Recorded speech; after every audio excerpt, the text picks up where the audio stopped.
আসসালামু আলাইকুম। ভিডিওটি না কাটার জন্য বিশেষভাবে অনুরোধ করছি।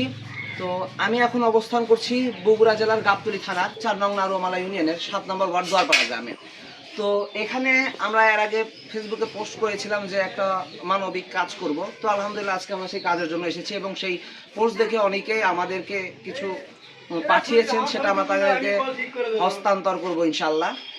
আর এনাদের পরিবারে ৩ জনই মহিলা সদস্য এবং একজন বৃদ্ধা, আর একজন বৃদ্ধ হওয়ার উপক্রম, এবং আর একজন যিনি রয়েছেন তিনি খুবই অসুস্থ এবং তিনি অন্ধ হয়ে গিয়েছেন। আগে ভালো ছিল চোখ, তবে এখন তিনি অনেক দিন হলেই দৃষ্টিশক্তি হারিয়ে ফেলেছেন এবং তার একটি সন্তানও রয়েছে, কিন্তু স্বামী আর খোঁজ খবর রাখে না। এবং এই পরিবারে কোনো পুরুষ সদস্য নেই, অর্থাৎ অর্থ উপার্জন করার জন্য কোনো ছেলে মানুষ নেই। খুব আমার দেখা, আমার এলাকায়, আমার গ্রামে সব থেকে গরিব অসহায় পরিবার এটি, অত্যন্ত কষ্টে দিন যাপন করে। তো আমরা উদ্যোগ গ্রহণ করেছিলাম তাদেরকে কিছু আর্থিক সহায়তা প্রদান করার জন্য। আলহামদুলিল্লাহ আল্লাহ তাআলার অশেষ রহমতে আমরা সফল হয়েছি।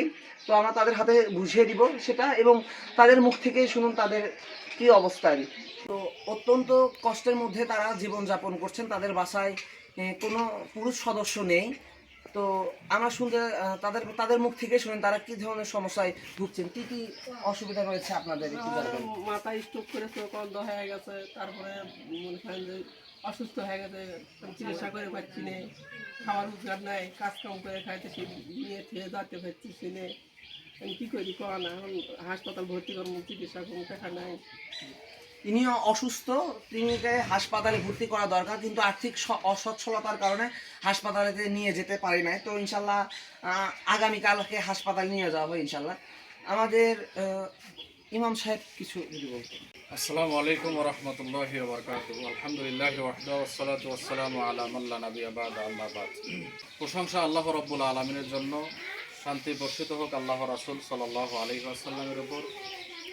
আমরা বর্তমানে অবস্থান করতেছি দোয়ারপাড়া উত্তরপাড়া এমন এক পরিবারের বাড়িতে, যেখানে যে পরিবারে ৩ জন মহিলা মানুষ আমাদের মা ও বোনদের মধ্যে রয়েছে, তাদের মধ্যে তাদের পরিবারে কোনো পুরুষ মানুষ নাই।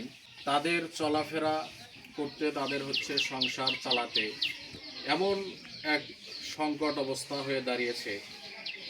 এটা দেখে যে কারো মনে একেবারেই এমন অবস্থা হয়ে দাঁড়াবে যে গাও শিউরে ওঠার মতো তাদের সংসার চালানোর অবস্থা দেখে। সবার উদ্দেশ্যে বলি, আপনারা যে যেখান থেকে দেখতেছেন বা দেখবেন, আপনারা সকলে ইনশাআল্লাহ এই প্রবাসী ভাইয়েরা আছেন, যে দেশে আছেন না কেন, যেখানে আছেন না কেন, আপনারা একটু এই পরিবারে সাহায্যর হাত বাড়িয়ে দেবেন ইনশাআল্লাহ। আল্লাহ রাসূল সাল্লাল্লাহু আলাইহি ওয়াসাল্লাম বলেছেন যে দান, মানুষদেরকে সাদগায়ে জারিয়া দান এমন একটা মানুষের উপকার আসে, যেমন পানি আগুনকে নিভিয়ে দেয়, অনুরূপভাবে দানটা মানুষের বিপদ আপদ দূর করে দেয়। সুতরাং আপনারা যে যেখানে আছেন, যেখানে থাকেন, প্রবাসী ভাইয়েরা আছেন, সকলে আপনাদের সাহায্যের হাত বাড়িয়ে দেবেন, যাতে করে এই পরিবারটা সচ্ছলভাবে চলতে পারে, সচ্ছলভাবে চলে আপনাদের সবারের জন্য দোয়া কামনা করতে পারে, এই আশা ব্যক্ত রেখে আপনাদের কাছে আমি বিদায় নিচ্ছি। আপনারা সকলেই এই পরিবারের দিকে একটু দেখবেন ইনশাআল্লাহ। আলহামদুলিল্লাহ এই ভয়েসটা আমরা পরে দিয়েছি। এখানে যে টাকা ছিল আমরা তাদেরকে বুঝিয়ে দিচ্ছি। তো মোট ৩,০০০ টাকা হয়েছিল, আমরা আলহামদুলিল্লাহ সেগুলো তাদেরকে দিতে সক্ষম হয়েছি। আপনারা যারা প্রবাসী রয়েছেন বা আমাদের বগুড়ার মধ্যে মানুষ রয়েছেন বা আমাদের বাংলাদেশের যে যে প্রান্ত থেকে দেখছেন, অবশ্যই আপনারা সম্ভব হলে আপনাদের সর্বোচ্চ চেষ্টা করবেন তাদেরকে সাহায্য করার জন্য। আপনারা আমাদের সাথে যোগাযোগ করবেন অথবা আমাদের পেজে নক দিবেন এবং ভিডিওটি শেয়ার করে অন্যকে দেখার সুযোগ করে দেবেন ইনশাল্লাহ।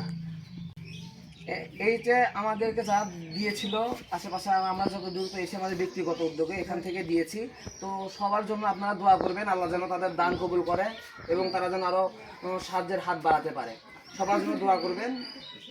ঠিক আছে, আপনারা